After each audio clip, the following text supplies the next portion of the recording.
Reopened to receive people wounded by the fighting and fleeing from it. United Nations officials say Jordan is also expected to reopen its border after receiving pledges of international aid. From the Jordanian capital of Amman, the BBC's Hugh Schofield reports. According to the Syrian radio report, the Ministry of Health in Damascus has said that all Syrian medical facilities will be made available to treat Iraqi victims of the war in the Gulf.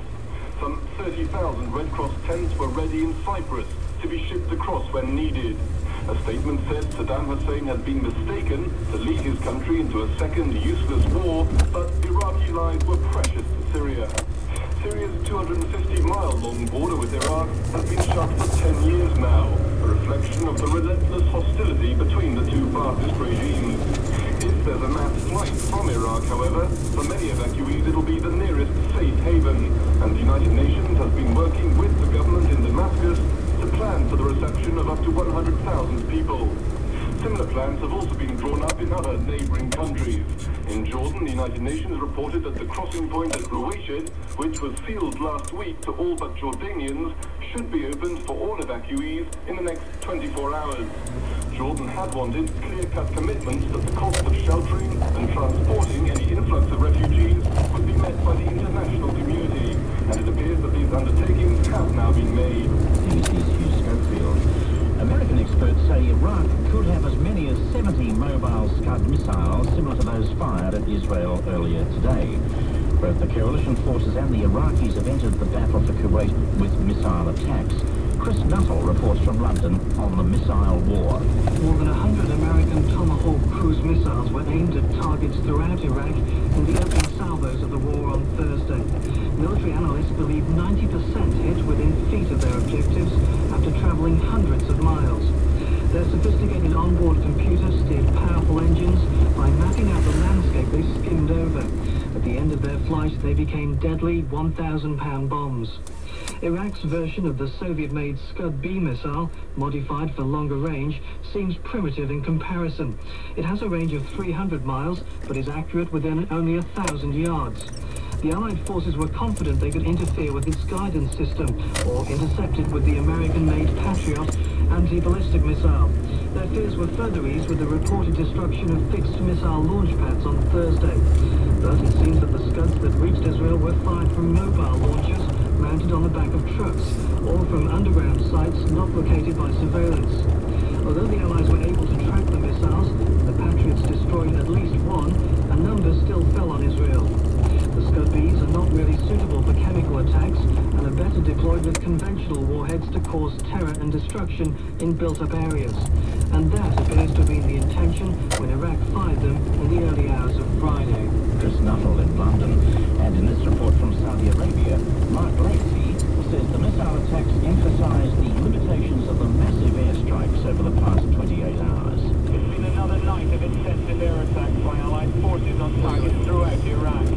Many of those aircraft are still returning, so there are no details of the success or casualties, although it's feared some aircraft have been lost. The Allies have been pleased by the results of previous missions, but the limitations of air power have also been demonstrated by tonight's ballistic missile strike by Iraq on Israel and Saudi Arabia. Attacking Scud ballistic missile sites were a high priority target for aircraft during the first assault, and Salih's most, if not all, were wiped out.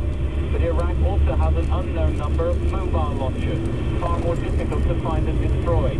It's those that will have been used tonight, and although Allied aircraft were reportedly launched against them after they fired, there are almost certain to be others.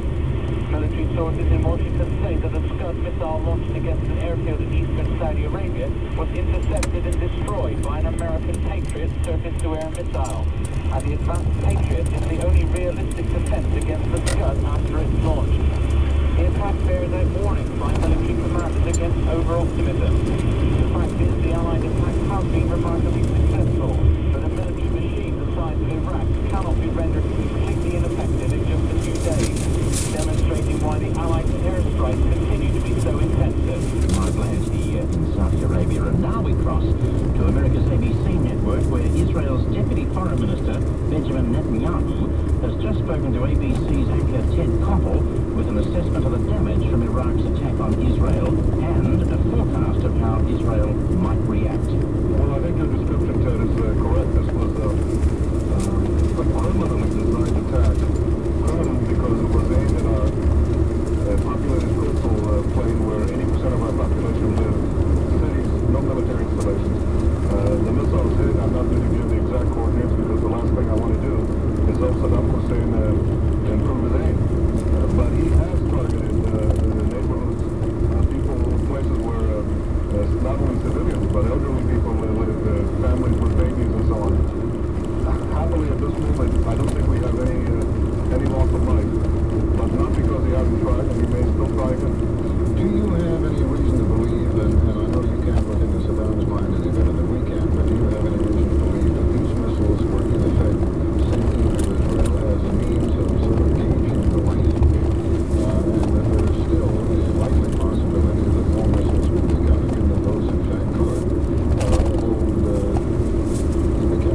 place. He said